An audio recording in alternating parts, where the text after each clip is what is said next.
Do you struggle with letting go of control? Maybe you don't even know you're controlling.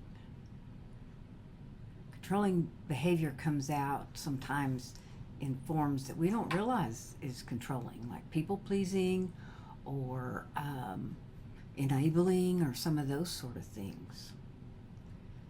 If you're trying to control things that you have no control over, it is an anxiety producing behavior. Control is an illusion.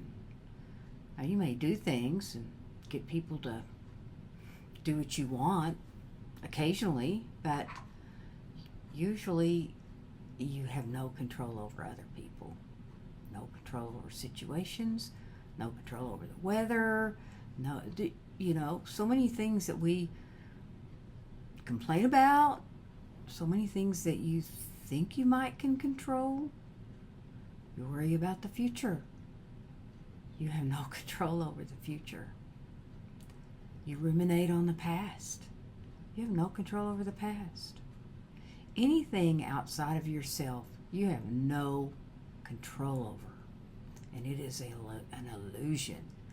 And trying to control things that you don't have control over, there's no peace in that, because things don't work out or people don't do what you want. Life happens. Control is based in fear, and worry is based in fear. It seems so much of life that causes problems is based in fear. I did a series on fear, did specific topics of fear, like fear of judgment and fear of the unknown and fear of intimacy and some of those things, and the outcome of that is unrest and no peace, and things happen and you want to react to them, and when you react, it's because you feel out of control and it feels uncomfortable. So you have two states to be in. You can be in a reactionary state or a state of response. And that word responsibility is having the ability to respond instead of react. You can be in resistance or non-resistance. The more you resist, whatever you're resisting, it will persist. You can stuff it down. You can, avoid it. But when you surrender and accept that you have no control, there's a lot of peace in that. The only thing that I can control is myself. I have some control over my attitude, over my perception of things, over whether I react or respond. I heard when I first got into recovery from codependency, one of the first things I heard was let go and let God. And, I balked at that because, I had tried all these things and I felt like God had not done anything. But the only thing I had never really done was to surrender and let go. And I heard you had to surrender to win. And it was such a foreign concept to me. If I surrendered, then I lost. I lost the battle. When you cease fighting everything and everyone and you relax, you lay down the sword and you accept that you can't change another person. There's situations you can't change. You can't change the future, no matter how hard you try.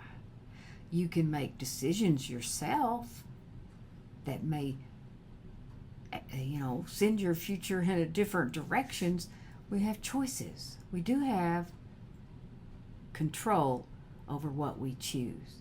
And a series of choices can build a future that's different, or a series of choices can keep you stuck in the same destructive pattern.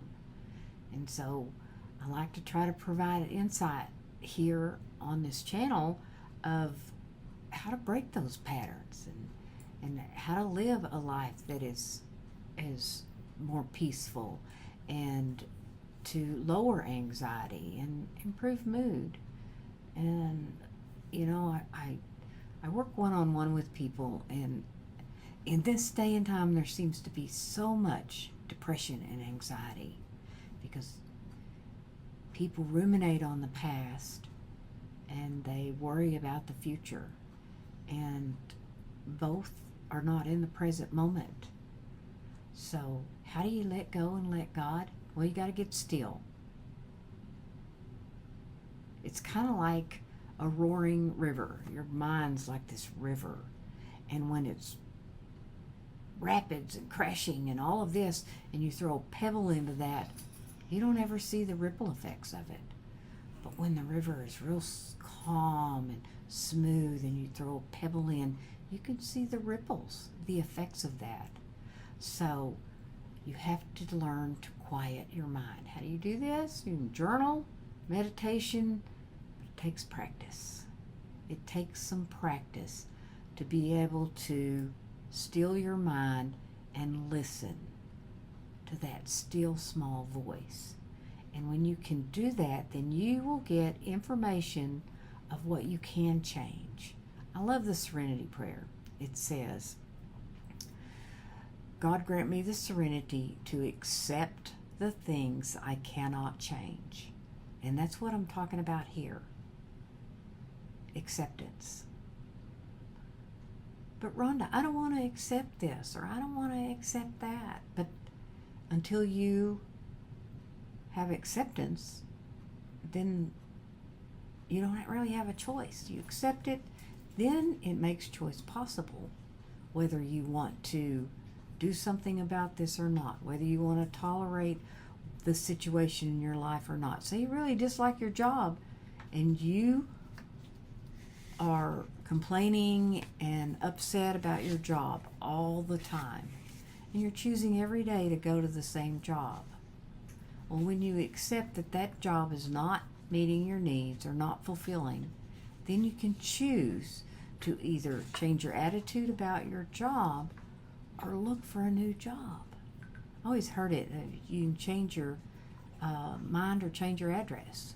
And those are the choices I have. So, but the attitude I take toward life makes a difference in how I feel on the inside. And if I want to live in a fear-based, anxiety-driven life, it's going to affect my health. It's going to affect my relationships. And most of all, it affects my peace of mind. Your negative thinking and worrying about the future affects your present moment, and you have no control over that. So why not try a little bit of relaxing and enjoying life? That's my job today, is to learn to relax, respond to things, to stay in non-resistance. And if I can do that, then I'm more prepared for what life brings me, for what other people do, and I'm a whole lot happier. And that's real important. The older I get, the more important it is for me to have a calm and peaceful life. If you like what I share here, please subscribe to my channel, hit the like button. If you're interested in working with me, I do one-on-ones. There's email. You can email me, and we can set up a time. And most importantly, be you on purpose.